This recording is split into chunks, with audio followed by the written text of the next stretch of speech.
As you may be aware, the Ministry of Finance allocates a sum of money to central government to ensure they fulfill their mandates and execute the programs under their purview. Welcome to This Week in Parliament. I'm Joshua Hinkson. As always, thanks for joining us. We take a look at the discussion of the Appropriation Bill 2023, beginning with the Ministry of Tourism and International Transport.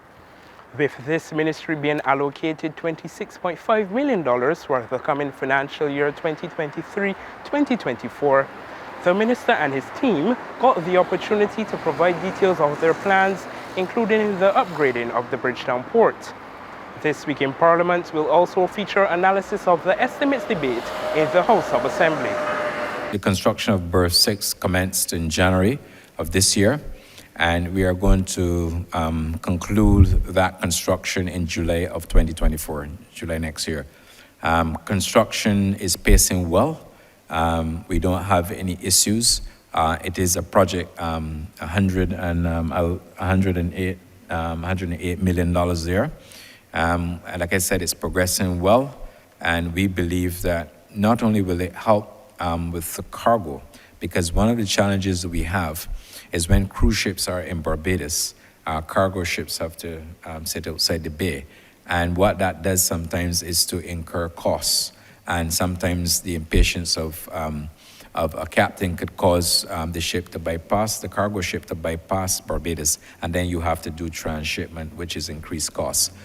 So mindful of that situation, the board of the Barbados Port Inc. took that decision in accordance with government to pursue that strategy. So that will have an opportunity for us to have additional 2 ships, cargo ships. We've also have approval for building out a container freight station and a central container examination facility. This is a $40 million project. We would relocate this to the fence of the port, the ISPS fence, and remove the sheds that are in the way of traffic right now. We are expecting that the cost of having customs officers travel up and around the island to examine containers, particularly in overtime. You have health officers, you have veterinary officers, you have plant quarantine officers. There's a cost to all of this. So we are hopeful that this container examination facility can alleviate some of those costs. And that obviously should bring our cost of doing business down. And if it does materialize in that way, yes, we would anticipate that consumers would benefit. We do sincerely hope that it lends to a significant reduction in terms of cost and time, in terms of getting our containers so that we can get the cargo to our customers. These type of capital projects that the port described will not be anything that will happen, that will happen and then just vanish. So I anticipate that it will be long term.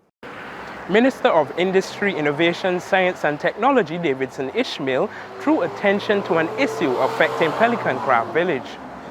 Pelican Village has been, I would say, one of our untapped and underutilized tourism products, components, cogs.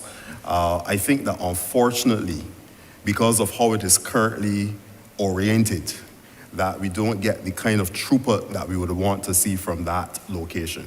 It sits right next to our port, our cruise terminal, but unfortunately, a lot of the traffic walks along Travers Way, does not come into the craft center, and many of the businesses there, unfortunately, have reported to me for quite some time that they have not seen the kind of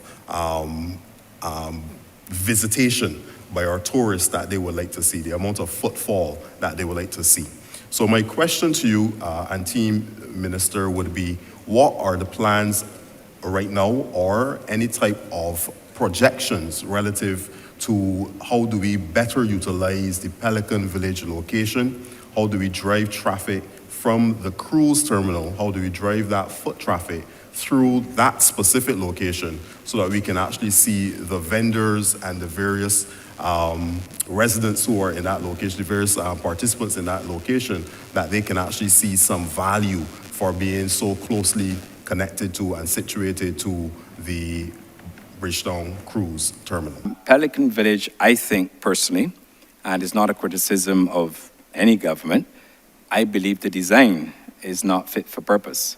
The reality is that it should be like a U, where you allow the visitors to the island to actually see what goes on there. What we have is a collection of shops at the front, but then there are other shops at the rear of the street-facing building. And what that does oftentimes is that people will bypass. But I believe it's a wonderful opportunity for us to build it out. It doesn't sit within my purview as minister, and I don't cross ministerial lines. I believe it sits with your ministry. But I believe if MOU or some other arrangement could be put in place, we'll be happy to partner with you in the interim to build out a better experience there. I firmly believe it's prime real estate. And when you walk from Princeton Silas Highway heading to Bridgetown, indeed that entire stretch left and right is prime real estate. Is how we are able to maximize the economic value of the lands on both sides of the road. And I think it could be an excellent starting point if we were to repurpose and refit the Pelican area. We spoke with a number of vendors who ply their trade in this area. Few agreed to speak on camera. However, the consensus is that signage and increased marketing will increase foot traffic to the village. So here are the views of those who spoke on camera. Yeah, well, we need more signage around the port. Yes. I think the people from the cruise ships who go out with the buses should come here as well in the buses, you know. That's what should happen, and not going away and just neglecting Pelican Village. We need more people from the cruise ships coming here. That's basically about it, you know. Two things: making sure that we have proper signage, and then persons who can be out there saying, you know, like me, almost like a representative saying, you know what, there's great craft and Bajiana art in Pelican. Come over, because what I have found is that a lot of them, they leave the ship, and I don't know what kind of information they're getting, if any at all. They stream along on the other side by the seaside, and they never come here. They go with the flow, basically. So if they see maybe about 5 or 10 people come over, I guess if it's, let's say, for example, if the bar is open and so on, there's music playing, you will find some may say, I wonder what's going on over there, and they follow right behind.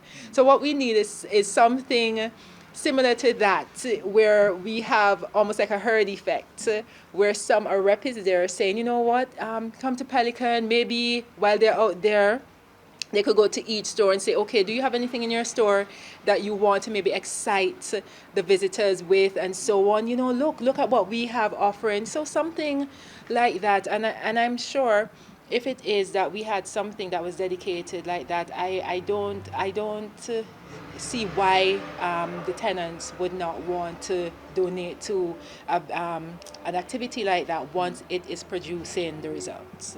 I believe it was called Festive Fridays, and we did have foot traffic coming in here and so on, and people are still, up to this day, there are some visitors who come and they indicate there was a festival or something like that going on here. Is that happening? So it would be really nice to see Festive Fridays or something of that sort come back again into the village.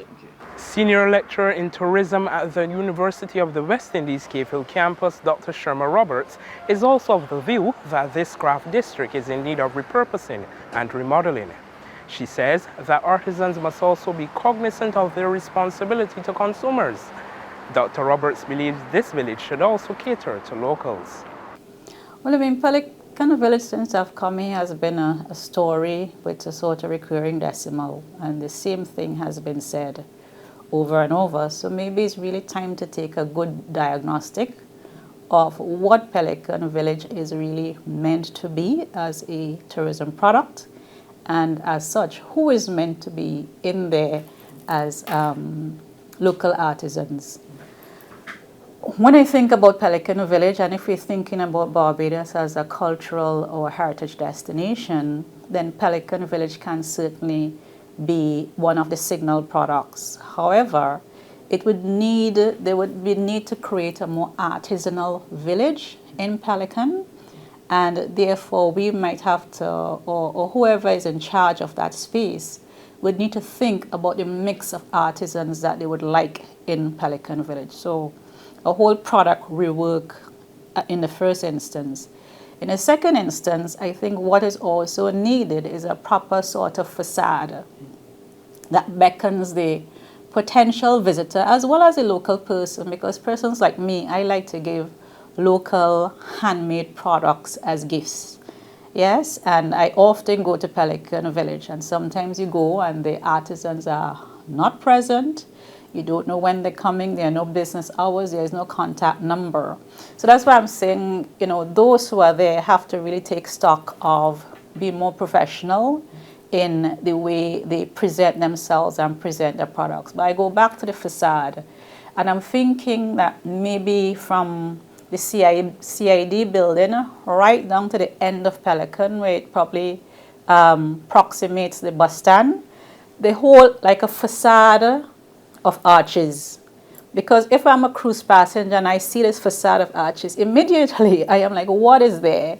And that facade of arches can actually present the products that are resident in Pelican Village. So the pottery works, the glass works, the soaps, the candles, you know, and all of that, because there are some fantastic artisans in Pelican Village. And of course, not just providing a zebra crossing on that side of the road and quite up by the fish market, but maybe providing a zebra crossing somewhere in the middle as well. So if I missed it at that point and it didn't grab me, once I get to that point and I'm seeing this colorful facade that is beckoning me, I might want to cross the road. It is likely to, you know, see what is happening there. Okay. Well, one is a facade in terms of the workaround of the infrastructural issue. The second thing that has been known to happen in places like Mallorca, you can repurpose. I mean, we are in the age where architects, you know, have the potential to do a lot of stuff now. Can we not spend some funds, if they are available, on reworking and making Pelican Village look outwards as opposed to it looking inwards? Or can we present a compelling proposition internally? Because I remember going to Madeira, and there was an artisan village I went to, and the actual what was happening was inside, what was outside was compelling enough to draw me inside to have a look at what they were presenting. So I think it is really in the way we present Pelican as a proposition, and part of that might entail turning it outward facing rather than inward facing. And I believe that it should not only be geared to the tourist market, but also to the local market. I mean, if we are really talking about history and cultural heritage, you know, we should really be teaching our population to embrace the things that are local. There are some fabulous artists around. There's some fabulous pottery if you go to Earthworks. I mean, you know, as gifts and so on, you see things that you can certainly purchase. I mean, the rum is an artisanal product, and if it is packaged nicely as it has been and is presented at Pelican, I see no reason for Barbados to present all of its cultural heritage, whether it is in the, you know, whatever form it's in, to the local as well as the visitor market. That's where the potential is, because people are looking for unique items. They are not looking for, you know, the handicraft that they could get on any beach. They're looking for something that is local, but there's a level of sophistication and smoothness to it that they would want to present as gifts, or they might want to place in their homes.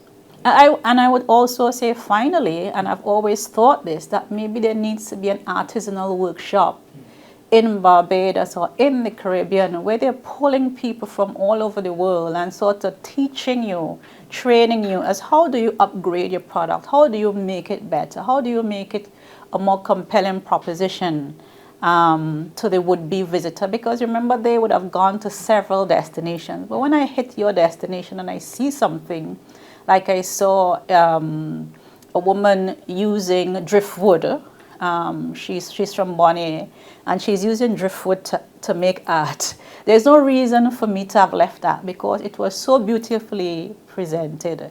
So that artisanal workshop would certainly, I think, go a long way in, pushing our artisans forward in a way that is globally competitive. We now turn our attention to the idea of Barbados becoming a prominent summer destination globally. Yes, Barbados is a summer destination. All destinations that are attempting to be sustainable try to eliminate seasonality because seasonality has some adverse effects on your destination. Seasonality leads to unemployment. Seasonality leads to a deterioration of your assets. Seasonality ensures that your multiplier effects are limited. So seasonality is not a good thing for any destination. And therefore, all destinations now are looking to see how do we minimize or reduce seasonality, those months where business tends to be flat, because you can appreciate that you have your hotel planned and maybe 50% of it is being utilized.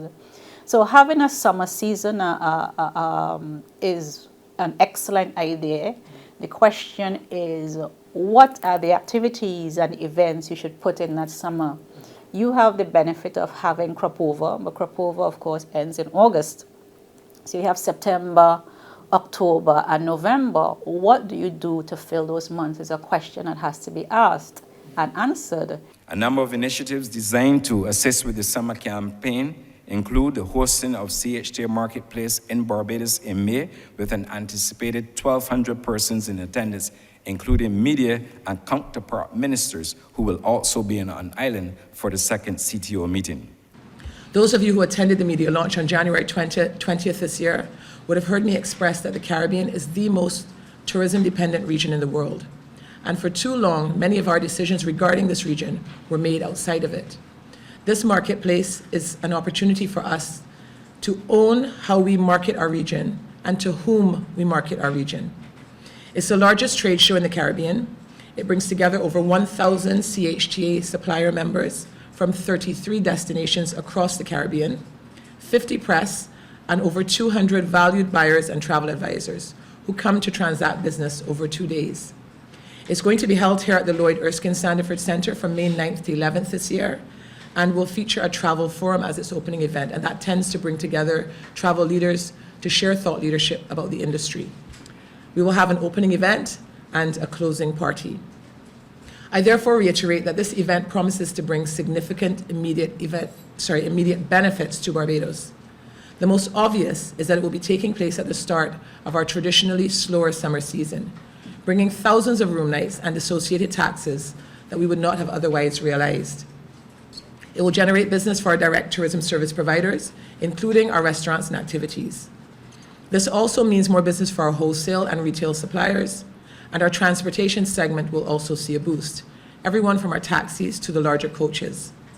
We expect that our venue providers, planners, and even entertainers will also reap the benefits. In June, Barbados will host more than 1,000 persons through an initiative by the U.S. market which targeted Black prestigious universities for alumni by alumna. I'm indeed pleased to announce that the hugely popular Love Island, a British television program, will be on island in June to commence filming for 6 to 8 weeks with more than 360 casts and crew.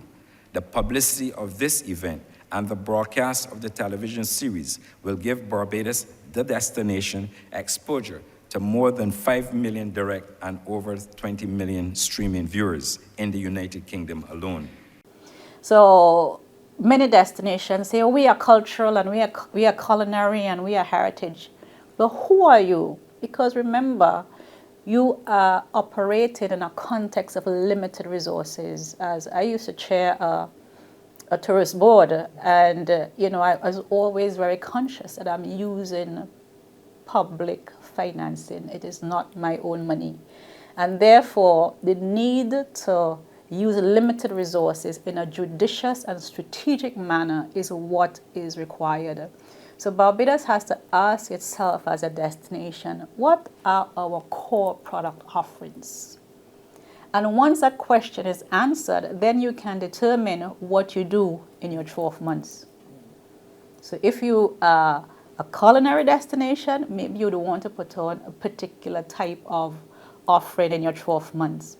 If you are a wellness destination, or if you're offering a wellness product, then you do that in your 12 months. But you just can't determine, in the context of limited resources and public financing, that you're just going to do anything. Because then how do you assess it against your objectives? Dr. Roberts makes some observations about the ministry's estimates presentation. So I want to commend the minister and his team on what I thought was a competent presentation that showcased exactly where they would like to take the destination. I particularly like that he framed his discussion within the context of objectives, because when people set out objectives, it's very easy for the population to hold their feet to those objectives, and two, for them to be able to measure how well they are doing. Some things have come to mind, and I know the language that I heard was on arrivals, but I think that the conversation has moved beyond arrivals to spend. So 100,000 people have come, but how much have they spent? And as I'm speaking about spend, there's also the sense that particular niches are higher spenders than other niches. And therefore, as a destination, one should be focusing on, one, which product best brings me the high spending people, and do I have the comparative advantage as a destination to go after that particular set of high spenders? That to me is fundamental to building a sustainable destination. And the welcome stamp, I completely agreed with one of the questions that the ministers asked around the welcome stamp. I think it was Minister Sandra Husbands, yes. She asked about the welcome stamp and its potential, and I certainly think that in the spirit of diversification and building resilience in your tourism economy, that the welcome stamp presents a very good option, because these people are long stayers and they spend within the community ecosystem. And to my mind, it also presents an excellent opportunity for community-based tourism to emerge, but maybe not in the conventional sense. So a family comes and they bring their 3 children, and of course they want to go out to dinner. There is someone in the neighborhood that potentially can babysit those children. Then they use the mini-mart, and they might use the mechanics, and so the ecosystem that is created around the welcome stamp person really has a lot of potential. But of course, there are some pain points. Pain points is like the kids getting into school, them paying their bills, they getting a bank account that those are some of the things that we certainly need to fix for the person who is a great cook. Some people are very curious about, how did you cook that? And they can do cooking classes. So right in your own community, you're not going anywhere, you are involved in tourism, but in a very different way, at a different level, but the employment opportunities being created, the entrepreneurial opportunities being created, which is what tourism is geared towards. So what about the way forward for Barbados' tourism product? We see that there's a lot of opportunities to create new products and new services. Having said though, Barbados is blessed with having a lot of products and services already here that is very hard for other destinations to build, very quickly. I'm talking about sports, from cricket to golf to surfing to sailing to horse riding to even motorsport. Events and festivals, we have Crop Over, we have Food and Rum, we have Run Barbados, and also we're partnering with a lot of other entities to bring events and sporting events and festivals here. And every time you add new products and new options, as we have Chaka taking on Harrison's Cave or Wyndham open up Sam Lord's Castle. Those are things that are going to drive more interest into the island from persons that would have had companies here prior that would have departed, and now they want to add more flight lift, because for them it's still a numbers game for them, and the Caribbean is always going to rely on the external sources for interest to come to us. It's like in Asia. When Asia adds a bunch of new products, everybody sees it on Instagram, everyone wants to go and try it. How many Barbadians left Barbados in the first opening of flights and headed off to Mexico? But prior to that, they weren't. They were going to Washington, they were going to New York, they were going to London, the traditional places to shop. So every single time you open up new products and new offerings and add service and you upgrade, you get that interest. So as we add more options here, we get more community-based, we get more festivals, we get more into sports, into the arts. That is going to drive the interest and drive the business back to Barbados. But as we look forward to the future, again, technology and digitization is a must. People must know where they're going. The signage must be there, present. It must be readable. You must have maps on your phone that tells visitors where they're going. So technology, digitization, language competencies is a must, because I know that Mr. Garrett is doing a great job in the Latin American Caribbean market, trying to get the sort of high-end visitors coming from Panama, Mexico, and Colombia to Barbados. So you want them interacting. You want your front-end people from your airports, throughout your destination, really. The average child, and I think the Prime Minister would have said this, needs to be able to speak some basic conversational Spanish, French, German, and so on. And of course, infrastructure for disabled. I heard Minister Simmons in another place, and of course the minister with the responsibility for the disabled people as well as the elderly, Minister Humphrey, really speaking about this, because within all of those product niches, I'm a cultural tourist, but I might be disabled. I might be a wellness tourist, but I might have some sort of disability. Disability has to be mainstreamed in our infrastructure and our superstructure. So in our hotels, our restaurants, and throughout the destination, throughout, you must have countdown when it comes to traffic lights. So if I can't see, I can hear, our sidewalks must be optimal so that people with walking sticks and, our language, when we see somebody, our language mustn't be that the person is handicapped. The person is disabled. So there has to be an inclusiveness in our destination around the disabled, if as a destination we are to be sustainable. So for me, sustainability is not just about greening. It's not about waste management alone. It's not about energy conservation alone. It has a social dimension that we must embrace if we are to be a truly sustainable destination. This has been This Week in Parliament, where we analyze the estimates discussion on the Ministry of Tourism and International Transport and their plans for the financial year 2023-2024. I'm Joshua Hinkson. Thanks for your time.